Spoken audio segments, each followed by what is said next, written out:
네, 우리 성경이 술술, 믿음이 쑥쑥 73번째 시간을 함께 하도록 하겠습니다. 제가 드린 유인물 다 펴주시면 좀 도움이 되실 것 같습니다. 우리 지지난주죠. 함께 했던 말씀을 좀 정리를 해 드리면 이 혼인잔치로의 초청에서 특별히 예수님께서 침례 받으신 이후에 첫 번째 초청, 즉 유대인들에게 복음이 전해졌습니다. 그리고 십자가 이후에는요, 두 번째 초청, 예수님의 제자들로 말미암아 복음이 전해졌고, 스데반이 순교당한 이후에 결국 이방인들에게 복음이 전해지게 되죠. 그게 만나는 대로 다 데려와라, 사거리에서. 그게 세 번째 초청이었습니다. 그렇게 사거리에서 다 데려오자 손님이 가득했죠. 그리고 손님을 보려고 주인이 오게 됩니다. 그 사건이 1844년에 바로 가을에 있는 사건입니다. 그래서 옷을 입지 않는 사람들이 있었다고 말씀을 드렸고 그 이야기는 저희가 다음에 한다고 말씀을 드렸습니다. 그리고 열처녀에 비유해서 저희가 살아간 동안에 신랑이 오므로 라는 이 표현, 이것이 역사적으로 무엇인지 오늘 좀 다시 한번 정리해서 말씀을 드리도록 하겠습니다. 마태복음 22장 10절에 보면 종들이 길에 나가 악한 자나 선한 자나 만나는 대로 다 데려와요. 그래서 혼인잔치에 손님이 가득했습니다. 이 사건을 여러분 좀 머릿속에 기억해 놓으시고 잠깐 우리 열처녀의 비유로 가보도록 하겠습니다. 혼인 자리에 손님이 가득했다. 이것과 열처녀의 비유, 저희가 살아간 동안에 신랑이 왔다. 이것의 의미를 우리는 이해해야 합니다. 이 네 가지 비유를 서로 연관시켜서 꼭 공부하시고 이해해 주시면 감사하겠습니다. 비유에서는요, 신랑이 왔어요. 그리고 기름을 예배했던 슬기로운 다섯 처녀들은 신랑을 따라서 혼인잔치에 들어갔습니다. 이 사건을 윌리엄 밀러, 우리의 믿음의 선조들은 예수님 이 땅으로 재림하시는 것으로 해석을 했죠. 그런데 대실망 때 예수님이 오시지 않았습니다. 근데 아무리 계산해도 연대의 착오는 없었습니다. 1844년 10월 22일. 이거는 차가 없어요. 명확한 거였습니다. 그러면 도대체 예수님은 어디로 갔을까? 분명히 신랑이 왔다 그랬는데 이것이 이제 윌리엄 밀러와 그 대실망을 당했던 우리의 믿음의 선조들의 질문이었습니다. 연대는 정확한데 신랑도 왔다고 했는데 신랑 어디로 갔을까? 이게 그분들의 의문이었습니다. 대실망을 겪었던 그 다음 날 1844년 10월 23일입니다. 10월 22일이 대실망이었고요. 그 다음날 아침 하이람 에드슨이라는 우리 믿음의 선조에게 하나님께서 한 이상을 보여주십니다. 이 하이람 에드슨이 뭔가 이렇게 실망에 빠져있는, 시리에 빠져있는 형제들, 믿음의 형제 자매들을 만나기 위해서 집을 나섰는데요. 넓은 농장을 딱 지나가고 있는데 문득 대실망의 문제를 해결할 수 있는 그 단서를 발견하게 됩니다. 이분의 자서전에 쓴 책을 좀 읽어드리겠습니다. 조반 식사 후에 나는 한 형제 크로지어와 함께 형제들을 찾아가서 그들을 격려하려고 길을 나섰다. 넓은 농장을 반쯤 가로질러 가서 나는 멈추어 섰다. 하늘이 내 시야 앞에서 열리는 것 같았다. 이어서 볼게요. 우리의 대제사장이 2300일의 끝인 제7월의 10일에 하늘 지성소를 나와 이 지상으로 오시기 이전에 그 지성소에서 하실 일이 있음을 선명하게 깨달을 수 있었다. 그분은 그날의 왕국과 권세와 영광을 받기 위하여 혼인 예식장으로 들어가셨으므로 우리는 주님이 혼인 예식장에서 나오기를 기다려야 한다라고 기록을 합니다. 그리고 이렇게 이어서 기록합니다. 다니엘 7장, 즉 이 에드슨은요, 인자 같은 이가, 여러분 다니엘 7장 13절 14절에 보면 인자 같은 이가 하늘 구름을 타고 옛적부터 항상 살아계신 자 앞으로 갔다라고 기록되어 있습니다. 그게 다니엘 7장 13절 14절이에요.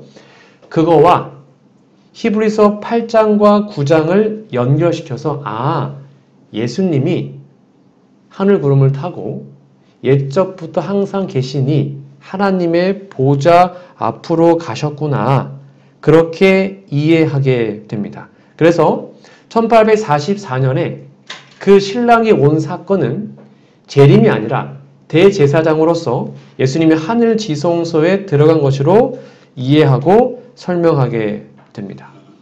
그리고 같은 믿음의 형제였던 크로지어라는 사람이 한 논문을 발표하는데요.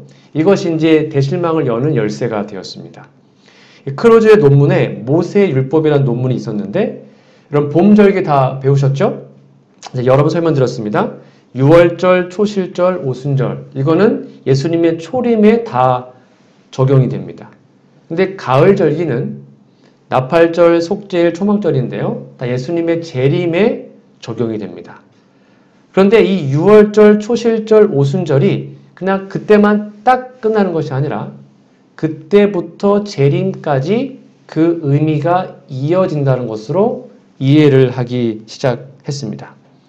즉 모든 절기는 그 한순간에만 성취되는 것이 아니라 그때로 시작해가지고 재림 때까지.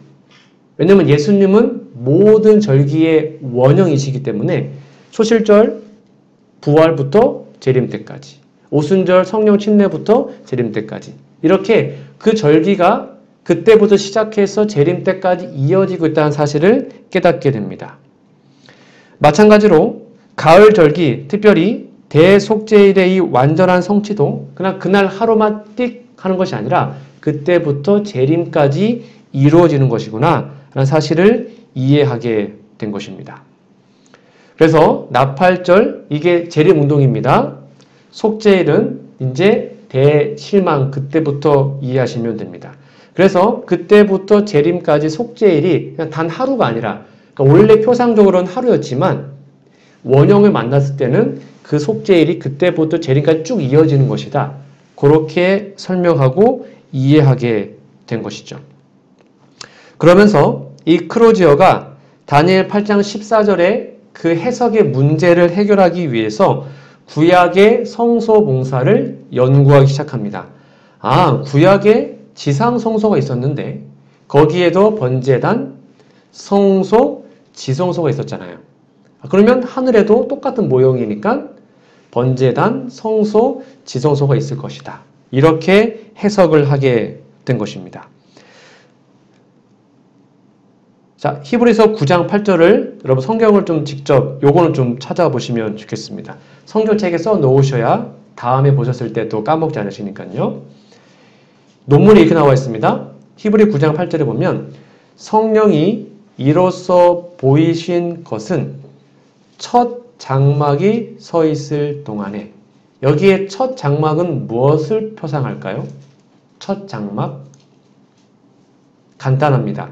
지상성소, 모세가 지은 성소가 첫 번째 장막이에요. 이 지구에서 지은 거니까. 그러니까 그 첫 장막이 서 있을 동안에, 지상에서 양 잡고 그런 봉사가 있을 동안에는 성소에 들어가는 길이 아직 나타나지 않았다. 이 성소는 뭐냐면 바로 하늘 성소 말한 것입니다. 그러니까 지상에 성소 있을 때는 아직 예수님의 그 하늘 성소 사역이 시작되지 않았다. 이렇게 해석을 하게 됩니다. 그러면서 히브리서 10장 19절에 보면 바울이 말합니다. 그러므로 형제들아, 우리가 예수의 피를 힘입어 성소에 들어갈 담력을 얻었다. 이제 예수님의 십자가 이후로 예수님의 보혈의 능력으로 성소에 들어갈 담력을 얻었답니다. 이 성소는 어떤 성소일까요? 당연히 하늘 성소이겠죠. 그런데 재밌게도요, 이 하늘 성소로 표상된 이 성소, 히브리 9장 8절의 성소, 그리고 10장 19절의 성소는 헬라어를 조금 설명드리면 복수형으로 쓰여졌습니다. 쉽게 말하면 성소들입니다. 직역하면 성소가 아니라 성소들로 되어 있습니다. 원어가 그래요. 그러니까 하늘 성소가 한 칸이 아니라 두 칸으로, 성소와 지성소로 두 칸으로 되어 있음을 표상하는 것으로 해석을 하게 된 것입니다. 이렇게 이해하게 되자, 그러면 지상 성소에 있었던 똑같은 사역이 하늘 성소에도 일어나겠구나. 그렇게 해석을 하게 된 것입니다. 그러면 지상 성소에는 과연 어떠한 일이 있었죠? 말 그대로 성소 봉사는 죄의 용서를 말할 거죠. 누구나 죄를 지으면 양을 잡아서 그 피를 지성소 앞에 뿌리지 않습니까? 그게 죄의 용서입니다. 그런 다음에 그 성소의 죄가 전가되면 대속죄일 때 그 죄를 도말합니다. 아사셀 영수에게 안수해서 그 죄를 다 도말하지 않습니까? 즉 죄의 용서와 죄의 도말이 두 단계로 되어 있음을 이해하게 된 것이죠. 즉 AD 31년 예수님의 십자가 이후부터 예수님께서 하늘나라로 올라가셨잖아요. 승천하셨단 말이에요. 그때부터 우리는 예수님의 보혈 능력으로 죄의 용서를 받아서 우리의 죄가 하늘로 전가되는 것입니다. 그런 다음에 1844년부터 예수님이 지성소로 가셨어요. 이제는 죄의 도말의 일을 하고 있다. 그렇게 이해하시면 되겠습니다. 여기에서 중요한 것은 이런 모든 것들이 화인 여사를 통해서 하나님께서 계시를 먼저 주신 게 아니에요. 많은 사람들이 재림교회를 이제 이렇게 오해할 때 재림교회는 화인 여사가 교주다. 화인 여사가 다 계시 본 걸 그대로 그냥 따라가는 이렇게 오해를 하거든요. 그렇지 않습니다. 이것이 먼저였습니다. 우리 재림교회가 어떤 교리를 확증할 때 계시를 먼저 받지 않습니다. 먼저 성경 연구를 먼저 해요. 그리고 그 성경 연구가 맞구나 라고 확신이 들 때 그때 하나님이 계시를 통해서 이거 맞아 라고 확증을 해주십니다. 그러니까 성경 연구가 먼저였다는 사실을 여러분 이해하셔야 됩니다. 그들이 스스로 말씀을 깊이 연구해서 이 진리를 발견한 후에 하나님이 이 진리가 맞다는 사실을 영감의 글을 통해서 알려주십니다.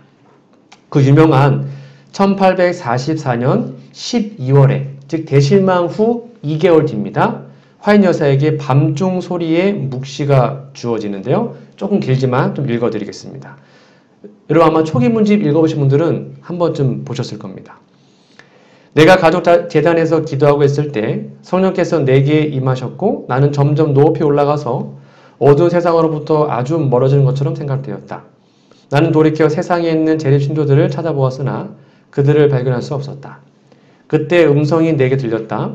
다시 보라. 좀 더 높이 보라는 이 음성을 듣고 나는 눈을 들어 세상 위에 높이 뻗어 있는 곧고 좁은 길을 보았다. 그러니까 재림 신도들이 좁은 길을 따라서 하늘로 가는 것을 본 거예요. 이 길 위로 재림 신도들이 그 길 끝에 있는 까마득한 도성을 향하여 여행하고 있었다. 한번 상상해 보세요. 그 길이 시작되는 곳에 빛이 있어서 그 빛이 그들의 뒤를 환히 비추어 주었고 한 천사가 내게 말하기를 그 빛은 밤중 소리라고 말하였다. 이 빛이 그 길을 따라 계속 비치고 있었으므로 그들은 그 빛으로 말미암아 넘어지지 않게 되었다. 그들이 만일 그들 바로 앞에 서서 그들을 그 도성으로 인도하는 예수님을 바라보고 저의 눈을 그에게 고정시켰다면 그들은 안전했을 것이다. 그러나 오래지 않아 어떤 사람들은 피곤해지자 즉 실망을 당해서 그 말입니다. 그들은 그 성에 이미 들어갈 길을 기대했으나 예수님이 재림을 기대했는데 그 도성이 너무나 먼 곳에 떨어져 있구나 하고 중얼거렸다. 그때 예수께서는 당신의 영광스러운 오른팔로 드시고 그들을 격려해 주셨는데 그의 오른팔에서 빛이 나와 재림 신도들의 무리 위에 파동쳤고 그들은 큰 소리로 할렐루야라고 외쳤다. 어떤 이들은 그들 뒤에 있는 빛을 경솔하게 부인하면서 그들을 이와 같이 먼 곳으로 인도해내시는 분은 하나님이 아니다라고 말했다. 그러자 그들 뒤에 있던 빛은 사라지고 저희의 발은 칠흑 같은 흑암 속에 빠지게 되었다. 즉 대실망 때 이거는 속임수다 라고 믿음을 떠난 사람들을 말하고 있습니다. 그들은 비틀거리면서 표적을 잃고 예수님을 그 시야에서 놓쳐버림으로 말미암아 그 길에서 벗어나 저 밑에 있는 어둡고 사악한 세상으로 떨어지고 말았다. 곧 우리는 맑은 물소리와 같은 하나님의 음성을 들었는데 그 음성은 예수님께서 오시는 날과 시간을 우리에게 알려주었다. 그 수가 14만 4천 명이나 되는 살아있는 성도들은 그 음성을 알아보고 그 의미를 깨달았으나 악인들은 그것이 뇌성과 지진이라고 생각하였다. 하나님께서 시간을 말씀하실 때 우리에게 성령을 부어주셨으며 이게 늦은 비입니다. 모세가 시내산에서 내려왔을 때 그랬던 것처럼 우리의 얼굴은 하나님의 영광으로 환하게 빛나기 시작하였다라고 기록합니다.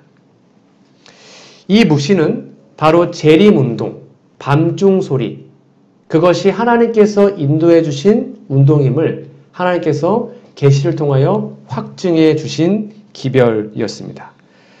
이게 바로 1844년 12월의 계시예요. 이 계시 이후에 하나님이 하나 더 계시를 화인 여사에게 주시는데요. 그게 1845년 2월달, 그로부터 또 2개월 뒤에 한 계시를 주십니다. 그게 바로 신랑 묵시라는 계시입니다. 읽어드릴게요. 나는 아버지께로서 보좌로부터 일어나 불병거를 타시고 휘장 안에 있는 지성소로 들어가 좌정하시는 것을 보았다. 그러자 예수님께서도 보좌로부터 일어나셨고 그의 앞에서 머리를 숙이고 있던 무리들도 그분과 함께 모두 일어섰다. 잘 상상해 보세요. 난 예수님께서 일어나신 이후에는 단 한 줄기의 빛도 그분으로부터 부주의하는 무리들에게로 가는 것을 보지 못했다. 그들은 칠흑 같은 어둠 속에 버려졌다. 예수님과 함께 일어난 무리는 그분이 보좌를 떠나 그들을 좁은 길로 인도하실 때 그들의 눈을 그분께 고정시키고 있었다. 계속 강조됩니다. 그 후에 그분은 오른팔을 들고 사랑스러운 목소리로 말씀하셨다. 여기서 기다려라. 내가 나라를 받으러 아버지께로 가노라. 이게 신랑이 왔다는 뜻입니다. 너희 예복을 흠없이 보존하고 있어라. 잠시 후면 내가 혼인잔치에서 돌아와서 너희를 내게로 영접하리라. 그때 불꽃같이 번쩍이는 수레바퀴가 달린 구름병거가 천사들에게 둘러싸여 예수님이 계신 곳으로 왔다. 그분은 병거를 타시고 아버지께서 앉아 계시는 지성소로 가셨다. 이게 다니엘 아까 7장의 그 사건입니다. 거기서 나는 예수님께서 대제사장으로서 아버지 앞에 서 계신 것을 보았다. 그분이 입은 제사장의 예복의 가장자리에는 방울과 석류 무늬가 장식되어 있었다. 예수님과 함께 일어선 자들은 지성소에 계신 그분에게 자기들의 믿음을 상달시키면서 우리 아버지시여 우리에게 당신의 영을 성령을 부어 주시옵소서라고 기도했다. 그러자 예수님께서 그들에게 성령을 불어넣어 주셨다. 그 안에는 빛과 능력과 풍성한 사랑과 기쁨과 평안이 있었다. 이렇게 말씀 연구를 통해서 이 사건을 이해하고 그 다음에 하나님께서 화인연사를 통해서 계시를 보여주심으로 신랑이 지금 이 땅을 온 것이 아니라 하늘 지성소로 들어갔구나 라는 사실을 명확하게 이해하게 된 것입니다. 즉 의문은 해결되었습니다. 다니엘 8장 14절에 정결해진 성소는 하늘 성소였습니다. 그리고 그 정결해진 사실은 예수님이 지성소 봉사 사역을 시작하신 것이죠. 이것이 바로 지상 성소의 정결과 똑같은 모습으로 표상학적으로 하늘 성소에서 이루어지게 된 것이죠. 레위기 19장, 16장, 29절에 보면 너희는 영원히 이 규례를 지킬지니라. 7월 곧 그달 10일, 7월 10일은 대속죄를 말합니다. 너희는 스스로 괴롭게 하고 아무 일도 하지 말되 본토인이든지 너희 중에 우거하는 객이든지 그리하라. 그 다음에 중요합니다. 이날에 너희를 위하여 속죄하여 너희로 정결케 하리니 너희 모든 죄에서 너희가 여호와 앞에 정결하리라. 대속죄일은 우리를 정결케 하는 사업입니다. 중요한 것입니다. 그래서 그 일을 당한 우리들은 뭘 하랍니까? 29절에 스스로 괴롭게 하고 아무 일도 하지 않고 하나님께 진심으로 회개하고 죄를 버리는 일을 해야 하는 것이죠. 히브리서는 이 사실을 우리에게 이렇게 얘기해주고 있습니다. 이게 지금 다 연결되어 있는 것입니다. 히브리서 9장 11절에서 14절에 보시면 이렇게 나와 있습니다. 그리스도께서 장래 좋은 일에 대제사장으로 오사 손으로 짓지 아니한 곧 이 창조에 속하지 아니한 더 크고 온전한 장막으로 말미암아 12절 잘 보세요. 염소와 송아지의 피로 아니하고 오직 자기 피로 영원한 속죄를 이루사 단번에 성소에 들어가셨느니라. 그래서 재림교회를 공격하는 사람들은 이 부분을 이렇게 해석합니다. 이거 봐라. 예수님이 단번에 성소에 갔다. 무슨 성소에 갔다가 또 지성소로 갔냐? 예수님은 단번에 십자가 이후에 지성소 봉사도 하셨다라고 해석을 합니다. 근데 여기에는 이 단번은 그 의미가 아니고요. 한 번만 죽으심으로 십자가의 그 죽음이 단 한 번으로 성소에 들어갈 자격을 얻었다는 뜻입니다. 여기 보십시오. 13절 염소와 황소의 피로와 및 암송아지 재로 부정한 자에게 뿌려 그 육체를 정결케 하여 거룩케 하거든 하물며 영원하신 성령으로 말미암아 흠없는 자기를 하나님께 드린 그리스도의 피가 어찌 너희 양심으로 죽은 행실에서 깨끗게 하고 살아계신 하나님을 섬기게 못하겠느냐. 아까 대속죄의 핵심도 우리의 정결이었고 여기 나와 있는 것도 우리의 정결을 말하고 있는 것이죠. 마침내 우리의 믿음의 선조들이 그 잃어버린 예수님을 찾았습니다. 도대체 예수님 어디 갔을까? 신랑이 도착했는데 그 모든 의문을 해석하고 해결하게 됩니다.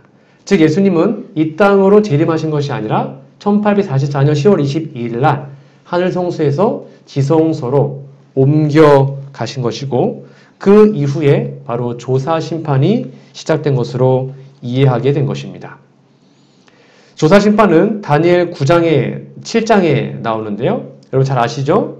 내가 보았는데 왕자가 놓이고 옛적부터 항상 계신 이가 좌정하십니다. 그게 아버지 하나님이십니다. 그 옷은 희기가 눈 같고 그 머리털은 깨끗한 양의 털 같고 그 보좌는 불꽃이요 그 바퀴는 붙는 불이며 10절입니다. 불이 강처럼 흘러 그 앞에서 나오며 그에게 수중한 자는 천천히요 그 앞에 시위한 자는 만만이며. 그러니까 조사 심판은 온 우주의 거민들 그리고 천사들이 다 보는 심판입니다. 왜냐하면 완벽하게 공의로워야 되거든요. 사탄의 그 모든 거짓 참소를 증명해야 되거든요. 그래서 심판을 베푸는데 책들이 펴놓였다라고 기록합니다. 여기 나오는 책은 여러분 다 아시죠? 하늘에는 3가지의 책이 있다고 합니다. 뭐가 있죠? 생명책, 우리의 이름이 거기 기록되어 있어야 합니다. 그리고 기념책, 우리의 착한 행위들이 기록되어 있습니다. 마지막으로 죄책, 우리의 모든 죄가 거기에 다 기록되어 있어요. 우리는 거기에 가지 못하니까 우리의 기록을 가지고 지금 하늘에서 심판을 하고 계십니다. 자세한 거 제가 다음 주에 이어서 설명을 드릴 겁니다. 이때 예수님은 자신의 피를 가지시고 이 지성소에서 지금도 우리를 위해서 중보하고 계십니다. 그 중보 사역 때문에 오늘 우리가 살아갈 수 있는 것이죠. 다시 한번 히브리서 9장 24절로 가보도록 하겠습니다. 자, 그리스도께서는 참 것의 그림자인 손으로 만든 성소에 들어가지 아니하시고 오직 참 하늘에 들어가사, 이게 바로 하늘 성소입니다. 이제 우리를 위하여 하나님 앞에 나타나시고 25절 대제사장이 해마다 다른 것에 필요해서 성소에 들어가는 것 같이 자주 자기를 드리려고 아니하실지니 그 다음에 중요합니다. 26절이요. 그래야면 그가 세상을 창조할 때부터 자주 고난을 받았어야 할 것이로되 이제 자기를 단번의 제사로 아까 말한 것처럼 한 번의 십자가 희생으로 그 말입니다. 단번의 제사로 드려 죄를 없게 하시려고 세상 끝에 나타나셨다. 이게 바로 조사 심판의 시작을 의미하고 있습니다. 이 모든 것들이 다 예수님께서 지성소에 들어가시는 것으로 이해할 수 있습니다. 예수님께서 오셨습니다. 근데 그들이 기대했던 것과 같이 지상에 임하신 것이 아니라 이미 모형에서 표상된 바와 같이 하늘에 있는 하나님의 성전의 지성소로 임하신 것입니다. 이 일이 바로 열처녀에 비유해서 신랑이 도착했다. 그러니까 여러분, 여러분 성경책에다가 열처녀에 비유해서 신랑이 도착했다는 것을 이렇게 이해하시면 됩니다. 예수님이 지성소 사역을 시작했다. 그렇게 정리해 주시면 되겠습니다. 이렇게 하나님의 아들 예수님이 지성소로 가는 이 사건들이 성경 다른 곳에도 여러 개 기록이 되어 있습니다. 말라기 3장 1절, 이것도 짝꿍대 성경절입니다. 신랑이 도착한 그 성경절과 말라기 3장 1절은 짝꿍입니다. 만군의 여호와가 이르노라, 보라 내가 내 사자를 보내리니 그가 내 앞에서 길을 예비할 것이요 또 너희의 구하는 바 주가 호련히 그 전에 임하리니, 이게 예수님이 지성소에 들어간 것을 말하고 있습니다. 곧 너희의 사모하는 바 언약의 사자가 임할 것이라. 다시 한번 정리해드리면 이렇게 이해하시면 됩니다. 다니엘서 8장 14절에 기록된 바와 같이 그리스도께서 우리의 대제사장으로서 성소를 정결케 하시기 위해 지성소에 들어가신 것과 그 사건과요, 다니엘 7장 13절에 인자 같은 이가 옛적부터 항상 계신 분에게 나아가는 것, 그것과 말라기 3장 1절에 이해하는 것처럼 주께서 호련히 그 전에 임하시는 것, 이 세 가지가 같은 사건이에요. 셋 다 지성소 봉사의 시작을 의미합니다. 그러니까 다니엘 8장 14절, 다니엘 7장 13절, 말라기 3장 1절은 같은 사건입니다. 또한 그것은 그리스도께서 마태복음 25장에 열처녀에 비유해서 직접 말씀하신 바와 같이 신랑이 혼인잔치에 들어가는 것, 신랑이 도착한 것, 이게 다 지성소 봉사의 시작을 의미합니다. 이렇게 다 연관시켜서 여러분 잘 정리해 두시면 그 다음 공부하는데 아마 도움이 되실 겁니다.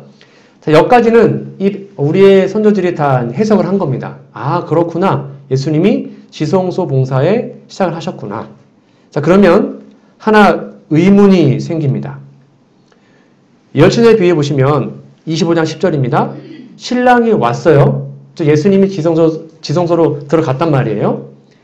그런데 예배하였던 자들, 그 당시로 말하면 재림 신도들이죠. 우리들입니다. 우리들도 포함합니다. 신랑과 함께 혼인잔치에 들어갔다고 얘기합니다. 아니, 예수님은 지성소에 임하셨는데, 하늘 지성소에 임하셨는데, 열처녀에 비유해서는 그 예배하였던 자들이 신랑과 함께 혼인잔치에 들어갔다고 말합니다. 우리도 지성소에 가야 되는 것인가? 도대체 이것이 어떻게 우리는 하늘 지성소에 들어갈 수 있을까? 이 의문이 이제 그들의 마음속에 든 것입니다. 분명히 갔다 그래야 되는데 함께, 우리는 어떻게 하늘 지성소에 들어갈 수 있지? 우리는 지금 이 땅에 있는데 이렇게 생각을 하게 된 것이죠. 이 부분을 영감이 글은 이렇게 표현하고 있습니다. 여러분, 이거는 오늘 우리들도 그대로 따라가야 하는 것입니다. 백성들은 직접 그 혼인 예식에 참여할 수 없었죠. 왜요? 그들은 세상에 살고 있는 반면 우리는 지금 세상에 있잖아요. 근데 그 혼인은 하늘에서 행해졌기 때문입니다. 우리는 거기에 직접 갈 수 없어요. 현재는요. 그런데 그리스도를 따르는 사람들은 그 주인이 혼인집에서 돌아와 문을 두드리면 곧 열어주려고 기다리는 사람과 같이 되어야 합니다. 그러나 그들은 그리스도께서 하나님 앞에 나아가실 때, 그 다음이 중요합니다. 그분께서 하시는 일을 이해하고, 제가 왜 조금 어렵지만 공부하는 이유는 이 모든 것들 여러분들이 이해하셔야 합니다.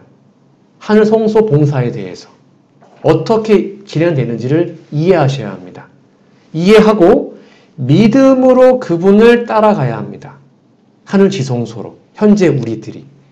이런 의미에서 그들이 혼인잔치에 들어간다고 기록되어 있습니다. 그러니까 이걸 우리가 현재 이해하고 믿음으로 지성소에 따라 들어가는 것이 바로 예비되었던 자들이, 슬기로운 처녀들이 신랑과 함께 혼인 예식에 참여한 것으로 표상되어 있습니다. 조금 어려울 수 있지만 이 부분을 명확하게 여러분 정리해 두시고 이해하셔야 합니다. 그게 슬기로운 처녀들의 모습인 것이죠. 세상 역사를 보시면, 특별히 우리 성경의 역사를 보시면 현대 진리가 있습니다. 이게 되게 중요한데요. 베드로후서 1장 12절에 보면 이러므로 너희가 이것을 알고 이미 있는 진리, 현대 진리입니다. 이미 있는 진리로 섰으나 내가 항상 너희로 생각하게 하려 하노라. 여러분, 각 시대마다 그 시대에 맞는 진리가 있었습니다. 노아 시대의 중요한 핵심 진리는 뭐였죠? 방주의 타락. 방주 안 타면 죽는 것입니다.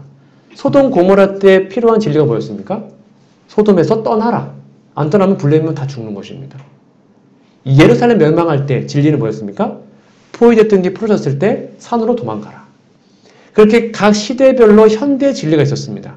거기에 명확하게 그걸 이해하고 순종한 사람들 다 살았고요. 그것을 그냥 무시하고 그 말씀이 순종하지 않으면 다 멸망당했습니다.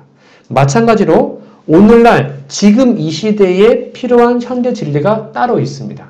그것이 바로 지성소 기별인 것입니다. 루터 시대에는 그 시대에 필요한 요긴한 현대 진리가 있었고 그와 마찬가지로 오늘날 교회에도 현대의 진리가 있어요. 바로 예수님의 재림을 준비하는 것입니다. 조사 심판을 준비하는 것입니다. 지성소에 믿음으로 함께 들어가는 것입니다.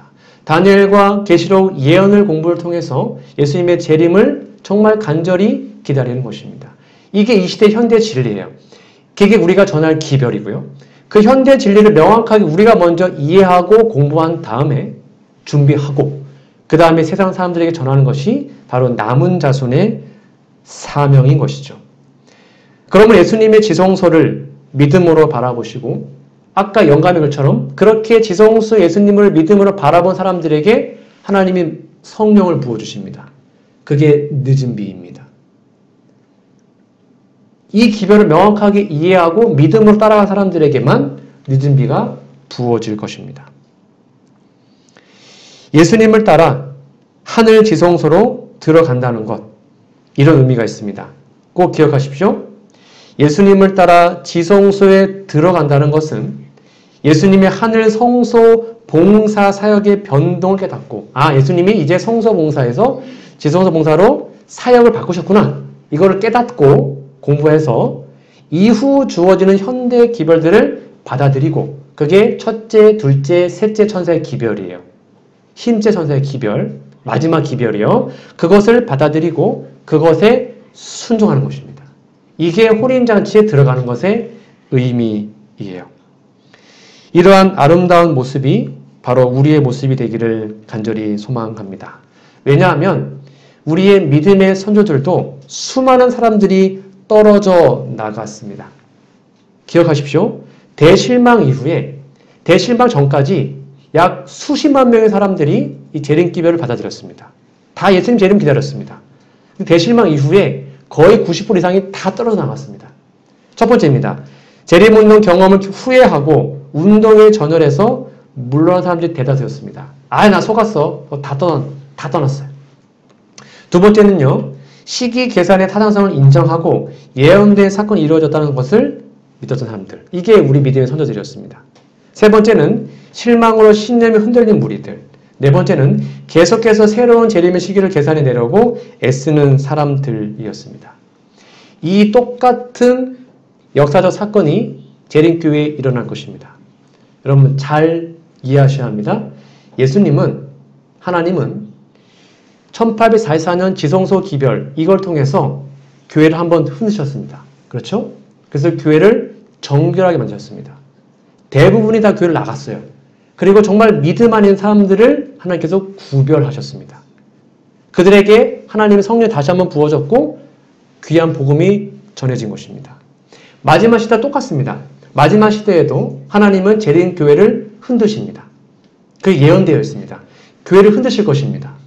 그때 믿음 안에, 믿음으로 지성소 안에 있는 예수님을 바라보지 못하고 믿음으로 현대 기별을 인지하지 못하고 믿지 못하고 순종하지 않은 사람들은 다 나갈 것입니다.